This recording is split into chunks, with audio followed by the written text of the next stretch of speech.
Smart शहर और गांव, डिजिटल हो रहा है, उद्योग लग रहा है, रोजगार बढ़ रहा है, युवाओं का हर सपना साकार हो रहा है। ये झारखंड भी अपना आत्मनिर्भर बन रहा है, खुशहाली छाई है चाहो, है अपना झारखंड विकास की ओर बढ़ रहा है, झारखंड विकास की ओर। नमस्कार, कार्यक्रम झारखंड विकास की ओर में आप सभी का स्वागत है। हमारे इस कार्यक्रम के माध्यम से हम आपको बताते हैं कि झारखंड में कौन कौन से विकास के कार्य किए जा रहे हैं और साथ ही आपको बताते हैं कि लोगों को कैसे विकास की ओर ले जाया जा रहा है।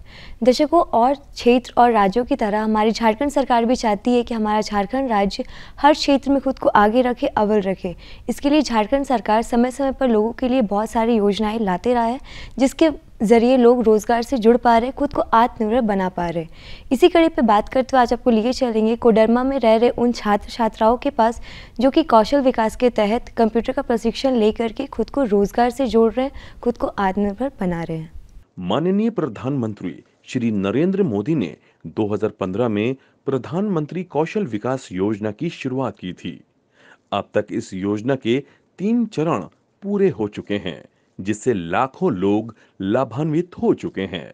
प्रधानमंत्री कौशल विकास योजना का मुख्य उद्देश्य देश के बेरोजगार युवाओं को उनके कौशल के आधार पर निशुल्क प्रशिक्षण प्रदान कर अच्छी नौकरी या रोजगार प्रदान करना है। दर्शकों नमस्कार, झारखंड विकास की ओर कार्यक्रम में आप सभी का स्वागत है। आज हम कोडरमा में हैं और यहाँ पर छात्र छात्राओं को कंप्यूटर का प्रशिक्षण दिया जा रहा है। कंप्यूटर का प्रशिक्षण प्राप्त कर ये छात्र छात्राएं किस प्रकार से अपना जीवन को संवारते हैं, आइए देखते हैं। पहले हमारे टीचर उतना अच्छे से समझा नहीं पाते थे, उतना फ़ोटोज़ के थ्रू जितना अच्छे से एक्सप्लेन हो सकता है उतना अच्छे से नहीं हो पाता था, और बच्चे उतने अच्छे से नहीं समझ पाते थे डायग्राम्स के थ्रू जितना बोर्ड पे बनता है और जितना अभी डिजिटल स्क्रीन पे बनते हैं।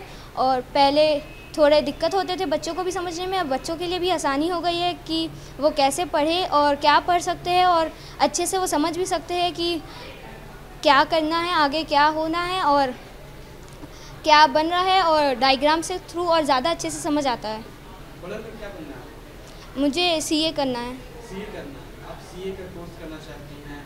और डिजिटल इंडिया की बात करते हैं तो डिजिटल इंडिया से सीए कोर्स में कितना आसानी होगी? हमें पढ़ने में आसानी होगी, हमारी क्लियरेंस ज़्यादा अच्छे से होगी, ज़्यादा अच्छे से हम क्लियर कर पाएंगे, अच्छे रैंक ला पाएंगे, और ऑनलाइन मोड्स के थ्रू हम अपनी तैयारी पहले से स्टार्ट कर पाएंगे। कितने भाई बहन हैं?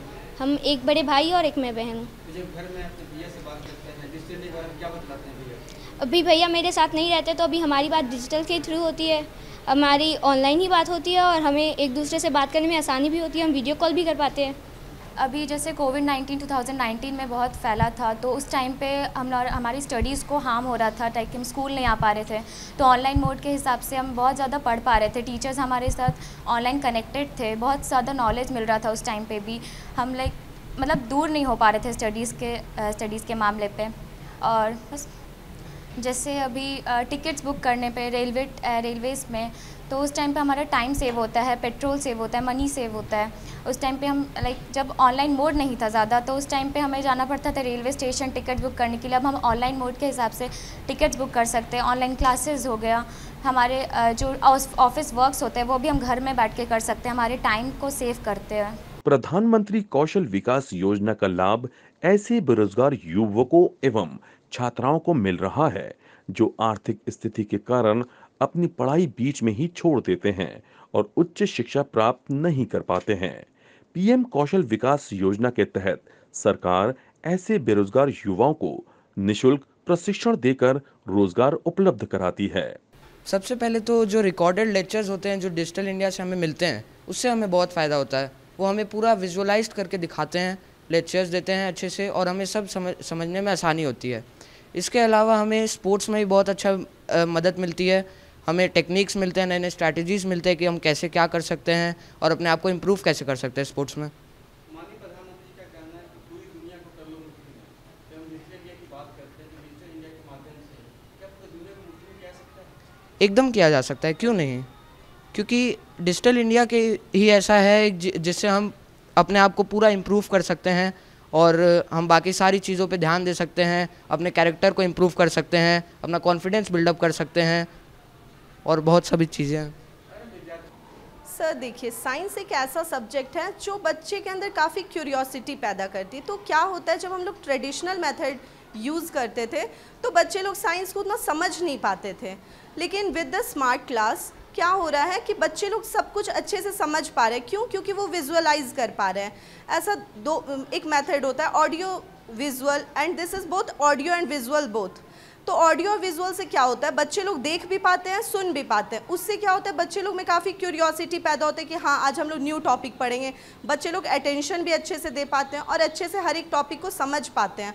और ये टीचर्स के लिए भी काफ़ी आसान होता है, क्योंकि कई बार ऐसे होते हैं साइंस बुक में हर एक डायग्राम उतने अच्छे से नहीं प्रेजेंट होते हैं, बट थ्रू स्मार्ट क्लास हम लोग हर एक एग्जाम्पल्स के साथ उन लोग को दिखा पाते हैं और बच्चे लोग काफ़ी इंटरेस्ट लेकर उसको समझते भी हैं। इसलिए टीचर्स के लिए भी काफ़ी आसान होता है पढ़ाना। कोडरमा जिले में भी छात्र छात्राओं को निशुल्क कंप्यूटर प्रशिक्षण के साथ ही रोजगार की भी सुविधा मुहैया कराई जा रही है। छात्रों को प्रशिक्षण के बाद मिलने वाला सर्टिफिकेट पूरे देश में मान्य होता है। डिजिटल इंडिया हमारे लाइफ में बहुत इम्पोर्टेंस है। हमारे जैसे अभी बहुत सारे हमारे स्कूल फीस, जैसे हमारे स्कूल फीस पेमेंट करने में हमारे को बहुत डिले हो जाती है।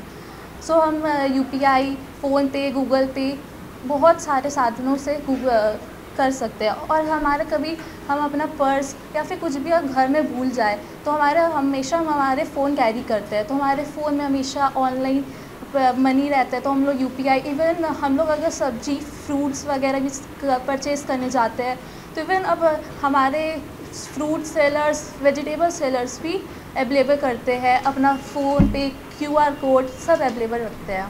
अपने दैनिक जीवन के बारे में बताएं, किस तरीके से हमारा काम आसान है। आप एक विद्यार्थी जीवन डिजिटल इंडिया से आप किस तरीके से लाभ ले पाएंगे? जैसे हमारे स्कूल में कुछ भी पढ़ाया जाता है, टीचर्स तो अपना बेस्ट देते हैं, वो अच्छे से समझाते हैं, पर कभी इमेजेस वो मतलब अपने बोर्ड में अच्छे तरीके से करते हैं, बट हम लोग ऑनलाइन वीडियोस, यूट्यूब, गूगल, बहुत सारे PW, इससे हम लोग अपना आराम से, जैसे सपोज़ हम लोग एक टॉपिक भूल गए तो हम लोग रिकॉल करने के लिए, वो सब करने के लिए फिर से देख सकते उसको। और टीचर जैसे स्टूडेंट्स कभी एब्सेंट रहते कोई भी रीज़न से, तो ऑनलाइन क्लासेस टीचर्स उतने अवेलेबल नहीं हो पाते कि एक एक स्टूडेंट्स को लेके हर एक टॉपिक समझाए। तो हम लोग ऑनलाइन क्लास खोल सकते हैं, यूट्यूब खोल सकते हैं, बहुत सारी चीज़ें कि हम लोग आराम से समझ सकें। हमारे विद्यालय में स्मार्ट क्लास कोरोना काल से पहले है और हमारे विद्यालय में स्मार्ट क्लास का यूज़ भी पहले होता था, अभी भी होता है। अब स्मार्ट क्लासेस चेंज हुए हैं क्योंकि नए मॉडल्स आए तो उसके कारण हमारे स्मार्ट क्लास चेंज हुए। पहले पढ़ाई स्कूल होती थी, जो टीचर ब्लैक बोर्ड पढ़ाते थे, आज की पढ़ाई स्मार्ट क्लास से शुरू हो रही है। दोनों क्या अंतर महसूस करते हैं, कौन बढ़िया? पहले ट्रेडिशनल वेज में हमारे टीचर्स चौक से कराते थे, ब्लैक बोर्ड में हमारा कंसेप्ट क्लियर कराते थे, लेकिन अब स्मार्ट क्लास के ज़रिए हमारा कंसेप्ट और क्लियर होता है। 3D इमेजेस और वीडियोस हमें देखने को मिलते हैं स्मार्ट क्लास के थ्रू और होता है, हमारा कंसेप्ट क्लियर होता है। साइंस और मैथ की बात करते हैं, बच्चों में कई जटिलता रहती है, समझ विकसित नहीं पाती है, तो काफ़ी दूर भागते हैं साइंस और मैथ। लेकिन जब से आपके स्कूल में स्मार्ट क्लास आया है, साइंस की बात करें या फिर मैथ की बात करें, कितना आसान हुआ है पढ़ाई? हमारे स्मार्ट क्लास में वीडियोस, लेक्चर्स, कोई भी साइंस का या मैथ्स में वो नंबर्स हमारे स्मार्ट क्लास में देखने को मिलते हैं, तो बच्चों को सीखने की जागरूकता ज़्यादा होती है, बच्चे और सीख पाते हैं, उसके कारण हमारा कंसेप्ट और क्लियर होता है। ट्रेनिंग पूरी होने के बाद सरकार आर्थिक सहायता करती है और साथ ही नौकरी दिलाने में भी मदद करती है। जितना आज के समय में शिक्षा की जरूरत है, उसे उतना ही कंप्यूटर और टेक्नोलॉजी की ज्ञान की जरूरत है, जिसके लिए युवाओं को ट्रेनिंग के दौरान पाठ्यक्रम जानकारी के साथ साथ प्रैक्टिकल अनुभव दिया जाता है। सबसे पहले मैं अगर बच्चों की बात करूं तो सबसे पहले मुझे ये सिखाना होता है कि डिजिटल प्लेटफॉर्म होता क्या है और उसे किस माध्यम से बच्चों को फ़ायदा पहुंचाना है।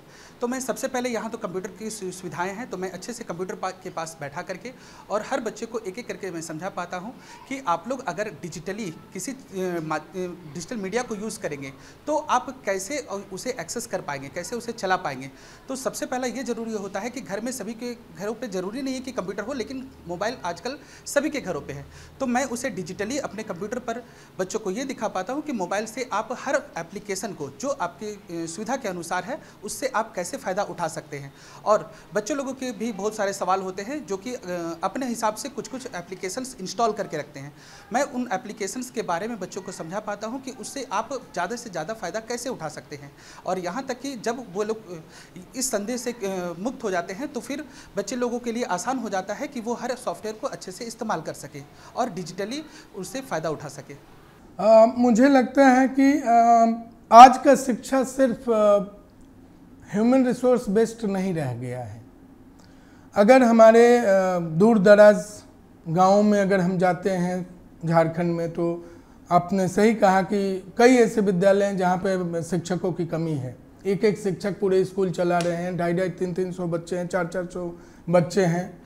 उन बच्चों को हम जोड़ सकते हैं डिजिटली, उनको प्लेटफॉर्म पे लाके ट्रेन करके उनको इक्विपमेंट टैब देकर और एक कंट्रोल रूम डिस्ट्रिक्ट में बना के उस कंट्रोल रूम से हम टीचर अपॉइंट करके उनको ऑनलाइन टीचिंग के माध्यम से उन बच्चों को हम पढ़ा सकते हैं जो टीचर के अभाव में आज पढ़ नहीं पा रहे हैं, जो टीचर के अभाव और सुविधा के अभाव में विद्यालय नहीं जा पा रहे हैं, ड्रॉप आउट हो जा रहा है। अगर उनको हम डिजिटली इक्विप करते हैं, वो सारी सुविधाएं प्रदान करते हैं और डिस्ट्रिक्ट से एक कंट्रोल रूम बना के एक पूरा आईटी के माध्यम से अगर उनसे घर घर तक पहुंचाते हैं, तो मुझे लगता है कि शिक्षक का अभाव की जो कमी है जिसकी वजह से बच्चों तक एजुकेशन नहीं पहुंच रहा है, वो पूरा हम कर सकते हैं, कम से कम रिसोर्स के माध्यम से भी। तो देखा दर्शकों आपने किस तरह से कोडरमा में रह रहे उन छात्र छात्राओं के बारे में कि वो कौशल विकास के तहत कंप्यूटर का प्रशिक्षण लेकर के खुद को रोजगार से जोड़ रहे हैं, खुद को आत्मनिर्भर बना रहे हैं। अब अपने कार्यक्रम को थोड़ा सा आगे बढ़ाते हैं और आपको लिए चलते हैं कोडरमा में ही रह रहे अरविंद कुमार जी के पास, जो कि एक बांसुरी वादक है और अपनी कला के जरिए खुद को रोजगार से जोड़े हुए, खुद को आत्मनिर्भर बनाए हुए, साथ ही साथ वो आसपास में रह रहे लोगों को भी प्रेरित करे। तो चलिए मिलते हैं इनसे। जोहार, झारखंड विकास की ओर कार्यक्रम में आप सभी दर्शकों का स्वागत है। आज हम कोडरमा ज़िले में आए हुए हैं। हम सरकार के विकास की योजनाओं के बारे में इस कार्यक्रम में बताते हैं, लेकिन आज हम ऐसे शख्स से आपको बात करवाते हैं जो बांसुरी के धुन से लोगों पर जागरूकता फैला रहे हैं। इनका नाम अरविंद कुमार शर्मा जी है। आइए इनके बारे में हम जानते हैं।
जी, मेरा नाम अरविंद कुमार शर्मा है। मेरे पिताजी का नाम स्वर्गीय राजनंदन शर्मा है। मैं झुमरी तिलिया वार्ड नंबर 13 ताराटाड़ का अस्थायी निवासी हूँ। शर्मा जी, कहा जाता है कि संगीत जो है जी, कहीं न कहीं सरस्वती, वहाँ जहाँ संगीत होता है वहाँ सरस्वती वास करती है। बिल्कुल, आप बांसुरी बजाते हैं, बिल्कुल तो बिल्कुल। कहाँ से आप सीखे हैं सरस्वती का, कैसे आराधना आप संगीत के माध्यम से करते हैं? ये सही बात है कि संगीत जो है वो गॉड गिफ्टेड है। मेरे अंदर बचपन से कला थी, लेकिन ख़ास करके ये बांसुरी के प्रति जो हमारा प्रेम है, ये जब मैं जे कॉलेज में 1984 में एडमिशन लिया तो हमारे एक सीनियर जो 4th ईयर में पढ़ते थे, उनका नाम विभूति कुमार सिंह था। वो बड़ा ही अच्छा बांसुरी बजाते थे। जब उनको मैंने बजाते हुए सुना तो मेरे अंदर की जो कलाकार थी वो बिल्कुल जाग गया और मुझे लगने लगा कि भाई अब मेरे को भी बजाना ही है, किसी भी एनी हाउ जैसे भी हो मुझे बांसुरी बजाना है। और मैंने बड़ा मेहनत करके, चूँकि मैं 1st ईयर का स्टूडेंट था और वो 4th ईयर के स्टूडेंट थे, मेरे काफ़ी सीनियर थे, फिर भी मैंने उनसे बड़ा मुश्किल से और बड़ी मुद्दत से उनसे दोस्ती साधा और उनको किसी तरह से मैंने मनाया कि भाई हमको कुछ इसके बारे में जानकारी दीजिए। तो उन्होंने मेरे को बहुत कुछ सिखाया, बहुत कुछ बताया। स्टार्टिंग में मतलब कि मेरे जो गुरु थे वो वही थे, उनसे ही मुझे विशेष प्रेरणा मिली और मैं ज़्यादातर उनके पास जा कर के पहले सुनता था, सुनते सुनते उसको फिर घर में थोड़ा अपना बांसुरी खरीद के रियाज करना शुरू कर दिया। बाद में 1 महीना 2 महीना के बाद मैं कभी उनको कहता था कि सर एक ज़रा सा मुझे ही बजाने दीजिए, तो उन्हीं की बांसुरी को उठा कर कभी कभी बजाता था। तो उनको भी लगने लगा कि नहीं अब इसके अंदर लगता है कि कुछ हुनर है, तो उन्होंने थोड़ा सा विशेष ध्यान दिया मेरे ऊपर, मेरे को सरगम वगैरह का ज्ञान दिया। तो स्टार्टिंग जो सरगम होता है क्लासिकल का, उनसे ही मैंने सीखा और मेरे स्टार्टिंग गुरु वही विभूति कुमार सिंह थे। तो हम कह सकते हैं कहीं न कहीं छात्र जीवन से ही आपका संगीत के प्रति रुझान था और कहीं बांसुरी के प्रति और ज़्यादा रुझान था कि जी जी जी, हमें बांसुरी सीखना है। बिल्कुल। अगर हम बांसुरी की बात करते हैं, आपने कहा सरगम सबसे महत्वपूर्ण होता है जी। सरगम के अलावा अभी तक आपने क्या क्या सीखा है? जैसे उसके बाद फिर मैंने, वो तो यहाँ से चले गए चूँकि 4th ईयर के स्टूडेंट थे, उसके बाद फिर मैं भटक गया कि भाई अब क्या करूँ, अब तो कोई गुरु मेरे हैं नहीं। तो मैं यहाँ तिलिया में एक लोकल टीचर थे जो संगीत के टीचर थे, सिटी गर्ल्स हाई स्कूल के, उनको मैंने पकड़ा और उनसे कुछ क्लासिकल का ट्रेनिंग लिया, जैसे राग भोपाली वगैरह का और भी कई रागों का मैंने उनसे ट्रेनिंग लिया। तबला पर वो मेरे साथ संगत करते थे, वो एक्चुअली बांसुरी नहीं बजाते थे, तो थोड़ा सा सीखने में मेरे को प्रॉब्लम होता था, कहीं कोई दिक्कत होती थी तो वो बजा के नहीं सुना पाते थे, लेकिन तबला पे संगत करते थे और जहाँ भी मेरा कटता था या कुछ होता था तो वो मेरे को बताते थे। तो इस तरह से धीरे धीरे धीरे धीरे करके थोड़ा सा सुधार हुआ। फिर मेरी इच्छा थोड़ा और इसमें बड़ी हुई कि भाई मुझे और कुछ सीखना है, तो मैं इलाहाबाद यूनिवर्सिटी से कुछ 1 साल का क्लास किया, एग्जामिनेशन वगैरह भी दिया, लेकिन पारिवारिक उलझन के चलते, चूँकि मेरे फादर 1987 में एक्सपायर कर गए थे, 84 में मैं इससे जुड़ा और 87 में एक्सपायर कर गए थे, तो पूरे परिवार की जवाबदेही मेरे ऊपर आ गई थी। तो मैं थोड़ा सा इधर से भटक गया और फिर अपना मैंने कमाने वगैरह के हिसाब से व्यस्त हो गया। तो बीच में थोड़ा सा डिस्टर्ब हुआ, लेकिन कला मेरे अंदर जो थी वो मरी नहीं। मैं निरंतर अपने आप में प्रयास करता रहा और लोकल जो शहर में कई तरह के कार्यक्रम हुआ करते थे तो उसमें मैं पार्टिसिपेट किया करता था। कहीं 2-3 भजन मंडलियाँ थी, उनमें मैं जा कर के बजाया करता था। तो इस तरह से थोड़ा सा प्रैक्टिस में रहा और इसी तरह से अभी तक चला। शर्मा जी, कहीं न कहीं पारिवारिक कारण से भी आपका संगीत जो है बाधित हुआ। जी, लेकिन आपने उस बाधा को भी पार कर दिया और काफ़ी कुछ सीखा और अपना एक नया मुकाम आपने हासिल किया है बांसुरी के क्षेत्र में। जी, ये सब कैसे संभव हो पाया? कहीं न कहीं परिवार का सहयोग बहुत जरूरी है। हाँ, परिवार का तो सहयोग का व्यक्ति कुछ नहीं कर सकता। बिल्कुल बिल्कुल। तो परिवार का कितना सहयोग रहा है? परिवार का तो सहयोग बहुत रहा।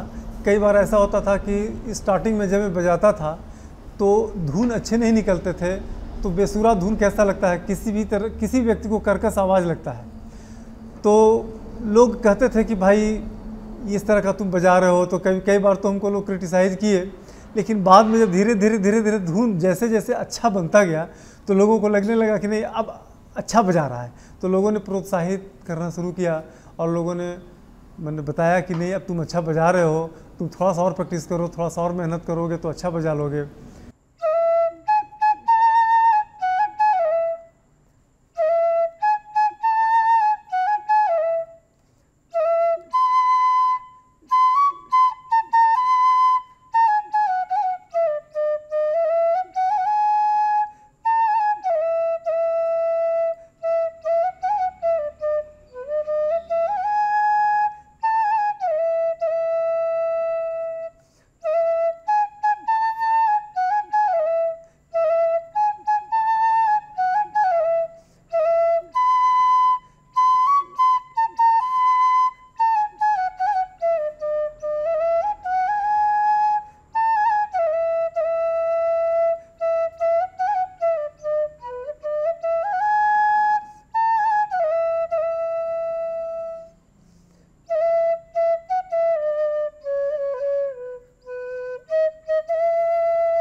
तो दर्शकों, देखा आपने हमारे आज के कार्यक्रम में कोडरमा में रह रहे उन छात्र छात्राओं के बारे में जो कि कौशल विकास के तहत कंप्यूटर का प्रशिक्षण लेकर के खुद को रोजगार से जोड़े हुए हैं। और साथ ही साथ आपने देखा अरविंद कुमार जी के बारे में जो कि एक बांसुरी वादक है, वो अपने कला के जरिए खुद को रोजगार से जोड़े हुए हैं, खुद को आत्मनिर्भर बनाए हुए हैं। तो दर्शकों, हमारे आज के कार्यक्रम में फ़िलहाल इतना ही। मैं आशा करती हूँ कि हमारे आज के कार्यक्रम में आपको अच्छी और नई जानकारी मिली होगी। फिलहाल आज के लिए हमें दीजिए इजाज़त। नमस्कार। अपना झारखंड विकास की ओर बढ़ रहा है, झारखंड विकास की ओर।